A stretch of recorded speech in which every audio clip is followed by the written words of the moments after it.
ताज़ा बुलेटिन समाचार सुनने वाले सभी दर्शकों को रविंद्र रोहिला का सादर नमस्कार। जैसा कि आप जानते हैं कि पहलगांव में 22 अप्रैल को हुए आतंकवादी हमले के बाद देश में भारत पाकिस्तान के बीच युद्ध जैसे हालात बने हुए हैं और स्वास्थ्य विभाग ने अपनी पूरी व्यवस्था चौकस कर ली है और सभी अस्पतालों को दिशा निर्देश दिए हैं और सभी डॉक्टर्स की छुट्टियां रद्द कर दी गई है। इसी कड़ी के चलते आज हम पहुंचे हैं नारनौंद हॉस्पिटल में, जहां पे डॉक्टर्स ने सुरक्षा व्यवस्था को लेकर या किसी भी आपातकालीन हालात से निपटने के लिए मॉक ड्रिल करवाई है और इस संबंध में अधिक जानकारी के लिए आज हम बात करते हैं डॉक्टर भुवनेश जी से। नमस्कार। हाँ जी सर, बताइए आपने किस प्रकार की सुरक्षा व्यवस्था। देखिए, सबसे पहले तो जो हमारे लोग छुट्टियों पे गए हुए थे, तुरंत प्रभाव से सरकार के आदेशानुसार एसएमओ साहब ने छुट्टियों को कैंसिल कर दिया है। लिखित रूप में सबको दे दिया गया है, वापस बुला दिए गए, सभी अपने काम पे लौट गए। दूसरा, अपने हॉस्पिटल की तरफ से जो अपने को लोगों को सेवाएं देनी है, इमरजेंसी के हालात अगर बढ़ जाते हैं, उसके लिए हम अपनी टीम्स को प्रिपेयर कर रहे हैं, ट्रेनिंग्स दे रहे हैं, साथ में मॉक ड्रिल के माध्यम से भी उनको अवेयर कर रहे हैं, क्योंकि वो हमारे यहाँ पे पूरा प्रोफेशनल और ट्रेन स्टाफ है। बस उनको एक गाइडलाइन की जरूरत पड़ती है, टाइम टाइम पे हम वैसे भी देते रहते हैं, क्योंकि अभी देश में हालात युद्ध के हैं, तो अभी डेली बेसिस पे हमारी ट्रेनिंग चल रही है। और एक मुझे ये बताइए सर, इस तरह कोविड महामारी के दौरान प्रत्येक हॉस्पिटल में वार्ड रिजर्व की गई थी, क्या इस तरह की व्यवस्था होती है? बिल्कुल है जी, बिल्कुल है। हमें ट्रायल्स नाम से एक टर्मिनोलॉजी होती है हमारी।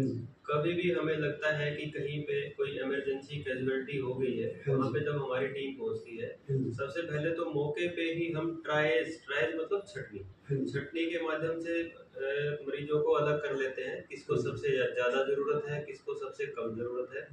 उसके अकॉर्डिंग हम उनको उन मरीजों की छटनी करके फिर हम स्थान निर्धारित हमारा पहले से होता है, जैसे अभी भी है। कैजुअलिटी में है अलग तरह की सुविधाएं हैं, वार्ड में है दूसरी अलग तरह की सुविधाएं हैं। जिसको ज़्यादा ज़रूरत है, कोई मरीज है जिसको लाइफ सेविंग ट्रीटमेंट चाहिए, उसको हम कैजुअलिटी में ट्रीटमेंट देंगे। जिसको लगता है कि थोड़ी मरहम पट्टी करके उसका काम चल सकता है, ज़्यादा चोट नहीं है, उसके लिए वार्ड में बेड्स हमारे सुरक्षित हैं। तो इस तरह से। और एम्बुलेंस सुविधा के बारे में? एम्बुलेंस का कंट्रोल असल में डिस्ट्रिक्ट के पास है, लेकिन हमारे पास नारनौंद के पास एक एम्बुलेंस है, खंडाखेड़ी और नियर बाई एरिया में एक मिर्चपुर के पास है। तो जरूरत पड़ने पर, जैसे मॉक ड्रिल के टाइम पे एसडीएम साहब ने जब मॉक ड्रिल कराई थी, तो एसएमओ साहब ने अरेंजमेंट के तौर पे उधर से फोन करके और एम्बुलेंस को पूल कर लिया था इधर, वो with in half an hour हमारे पास आ जाती है।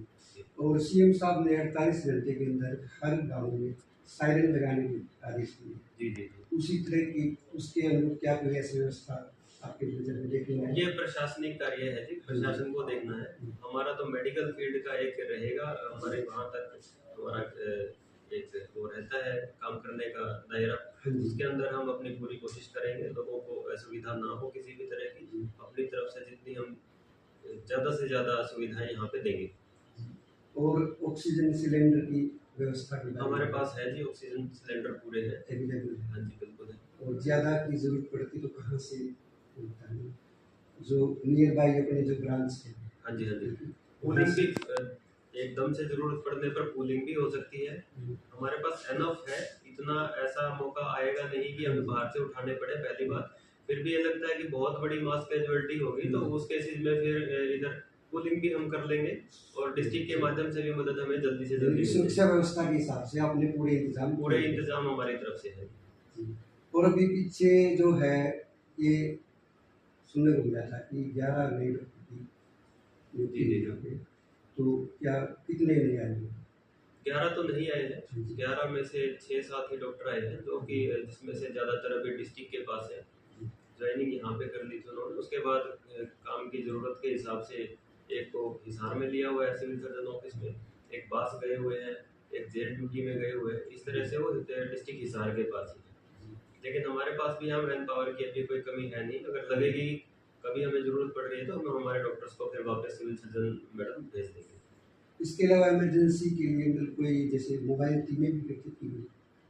जी, मोबाइल टीम जैसे इमरजेंसी के टाइम में, बिल्कुल बिल्कुल बिल्कुल है जी। क्योंकि यहाँ पे ना पहुँच के आपको फील्ड में उतरना पड़े। ऑब्वियसली बिल्कुल जी, बिल्कुल ऐसा ही होता है। जैसे ही हमें कहीं पे पता चलता है कि यहाँ पे कैजुअल्टी हो गई है, मास कैजुअल्टी हो गई है, हमारी टीमें बिल्कुल तैयार हैं। चौबीसों घंटे हम तैयार खड़े हैं बिल्कुल। और जो एक रूटीन में हम ऑफ देते थे कर्मचारी को, वो ऑफ भी उनको भी सीमित करके सिर्फ नाइट ऑफ तक हम ले आए हैं। जो आज व्यक्ति नाइट में ड्यूटी पे है, कल सिर्फ उसको दिन का ऑफ दिया जाएगा। उसके अलावा कोई छुट्टी, कोई ऑफ किसी की सैंक्शन नहीं हो रहे हैं। तो हमारा जो मैन पावर है वो पूरा आपकी टीम 24 घंटे बिल्कुल जी, हम तत्पर है, बिल्कुल तैयार। तत्पर है, बिल्कुल तत्पर है जी। और आप आम जनता से किस प्रकार की सहयोग की उम्मीद करते हैं या क्या दिशा निर्देश देना चाहिए? बिल्कुल जी, बिल्कुल बिल्कुल मतलब क्या चाहते हैं कि जैसे आप तो अपने हिसाब से पूरा कर रहे हैं, बिल्कुल तो बिल्कुल। पब्लिक किस तरह का सहयोग करे आपसे? पब्लिक हमारा सिर्फ इतना सहयोग करे, जैसे ही अगर कोई लगे कि यहाँ पे कोई दिक्कत हमें हो गई, सिर्फ शांति बनाए रखे।